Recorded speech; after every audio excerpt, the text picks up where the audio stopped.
নমস্কার বন্ধুরা, উদরপুতি চ্যানেলে আপনাদের সবাইকে স্বাগত। আজকের রেসিপি হিং দিয়ে সাদা আলুর তরকারি, আর তার সাথে থাকবে মশলা পুরি। এই মশলা পুরিটা কিন্তু সাধারণভাবে আমরা বাঙালিরা কম খেয়ে থাকি। এটা মূলত বিহার আর ঝাড়খণ্ডের একটা বিশেষ রেসিপি মশলা পুরি। সেটাই আমি আজকে বানিয়ে দেখাবো, তার সাথে হিং দিয়ে সাদা আলুর তরকারি। এখানে আলুর তরকারি বানানোর জন্যে আলুকে পরিষ্কার করে ধুয়ে খোসা ছাড়িয়ে ছোট ছোট টুকরো করে কেটে রেখেছি। আর এর জন্য যেটা লাগবে ফোড়ন হিসেবে গোটা জিরে, শুকনো লঙ্কা আর হিং ফোড়ন দেবো। এছাড়া আর বিশেষ কিছু লাগবে না, নুন, হলুদ, একটু মিষ্টি, এগুলো। আর কেউ যদি চান কাঁচা লঙ্কা দিতে, কাঁচা লঙ্কাও দিতে পারেন।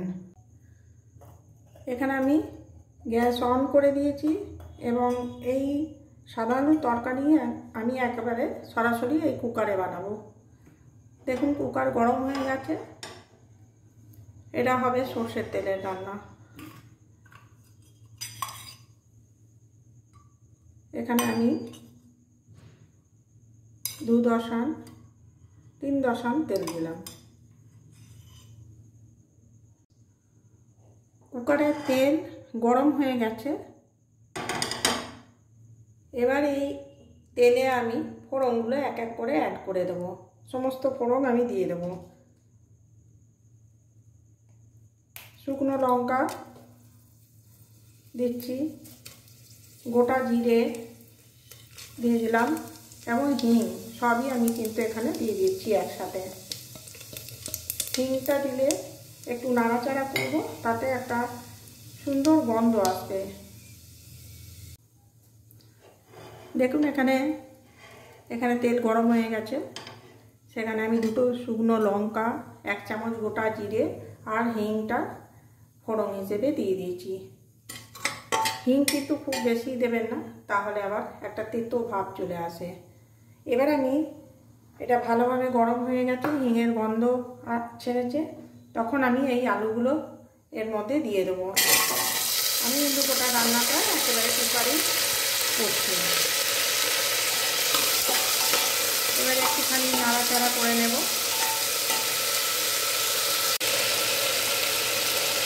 এবার দেখুন কিছুক্ষণ নাড়াচাড়া হয়ে গেছে।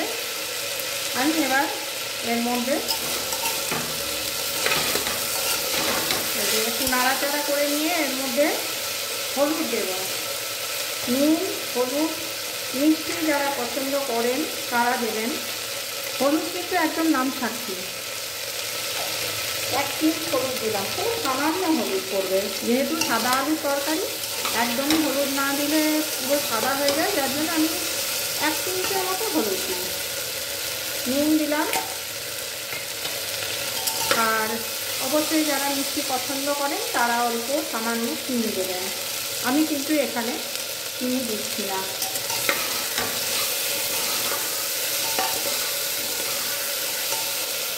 চিনি না দেওয়ার আমার একটা বিশেষ কারণও আছে।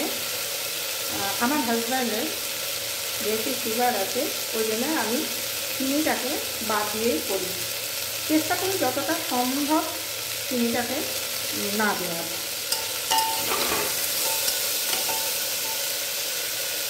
বাস এরপরে পরিমাণ মতো জল দিয়ে দেবো আর কুকারের ঢাকনা লাগিয়ে দেবো। এবার আমি এতে জল মিশিয়ে দিচ্ছি। দেখুন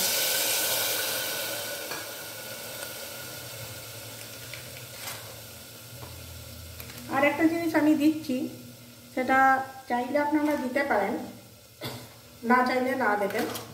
সেটা হলো অল্প একটুখানি কাশ্মীরি রেড চিলি পাউডার। দেখুন সব কিছু দেওয়া হয়ে গেছে, ফুটতে শুরু করেছে। এরপর আমি ঢাকনাটা লাগিয়ে 2 সিটি দিয়ে দেবো। তারপরে একটু ঠান্ডা হলে আমি ঢাকা খুলে দেখব হয়েছে কিনা। এবারে এই আটার মধ্যে আমি পরিমাণ মতো আটা নিয়েছি, আমাদের 3 জনের খাবারের মতো। আন্দাজ করে যার যেমন দরকার সেরকম আটাটা নেবেন। আর তার সাথে এই যে 2 চামচ ভর্তি ভর্তি তেল দিলাম। আর এখানে দেব জোয়ান, নুন দেব, জোয়ান দেব। জোয়ানটাকে কিন্তু হাতে এইভাবে হাতের তালুতে নিয়ে এরকম করে দেখুন, এরকম করে রগড়ে দেব, এরকম করে দিয়ে এতে দিয়ে দিলাম। আর এর মধ্যে দেব নুন। নুন আমি অলরেডি দিয়েছি, সামান্য নুন দেবেন, যেরকমভাবে লুচির ময়দা মাখে ঠিক সেইভাবে। এরপর জল দিয়ে অল্প অল্প করে ভালো করে আমি আটাটা মেখে নেব। এই পুরীর যে আটাটা মাখছি এর মধ্যে আর দুটো জিনিস দেয়া যায় এবং আমি দিইও, যেটা হলো কসুরি মেথি। ভালো করে হাতে এরকম করে রগড়ে সেটা আমি দিই। বলেই দিচ্ছি কসুরি মেথিটা আজ আমার নেই।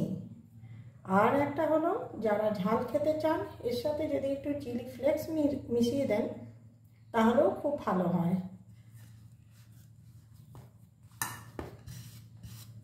এইভাবে এটাকে মেখে নেব। যেমন যেমন জল লাগবে, ঠিক যেরকম লুচির ময়দা মাখি আমরা সেরকমই মাখা হবে, একটু টাইট হবে।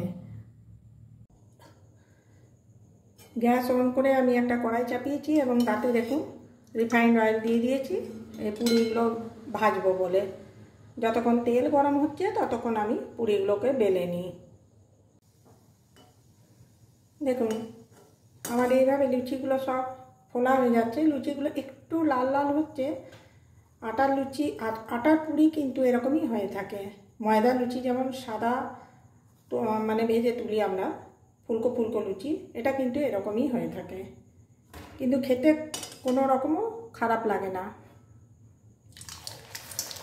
হয়তো সবারই পছন্দ নাও হতে পারে, কিন্তু খেতে খারাপ হয় না, ভালোই হয়।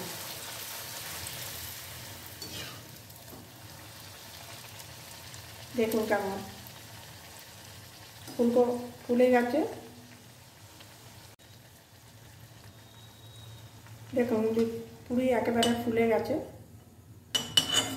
এটা আমি তুলে নিলাম থালায়। এটা আমি গরম তেলে বেলা লুচি দিয়ে দিলাম। পুরি তো সেই জন্যে সব যে একবারে ফুলকো ফুলকো হবে তা নাও হতে পারে। যদি না হয় তাতেও কোনো চিন্তা নেই। দেখুন আমার কিন্তু এটাও ফুলেছে। তার পুরি একটু লাল লাল করেই ভাজা হয়ে থাকে। এইভাবেই সমস্ত পুরিগুলো আমি ছেঁকে তুলে নেব। এবারে আমি থালাতে এই পুরিগুলো সার্ভ করে দিয়েছি, আর তার সাথে আমার সাদা আলুর তরকারিও কিন্তু রেডি। এটাও কিন্তু এখানে আমি পুরির সাথে সার্ভ করে দিচ্ছি।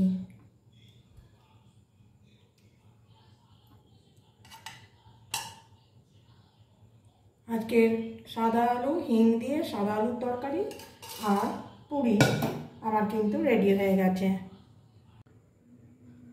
আজকের এই মশলা দেওয়া আটার পুরি আর হিং দেওয়া আলুর তরকারি আমার তৈরি হয়ে গেছে। আমি প্লেটে সার্ভ করে দিয়েছি। কেমন লাগছে কমেন্ট করে অবশ্যই জানাবেন, আর একবার হলেও বানিয়ে খাবেন। আমার তো মনে হয় না যে কিছু খারাপ লাগবে। ময়দা লুচির স্বাদ একরকম আর আটার পুরির স্বাদ আর এক রকম। একবার বানিয়ে খেয়ে দেখবেন, আশা করছি ভালো লাগবে। আর হ্যাঁ, আমাকে সাবস্ক্রাইব করতে ভুলে যাবেন না।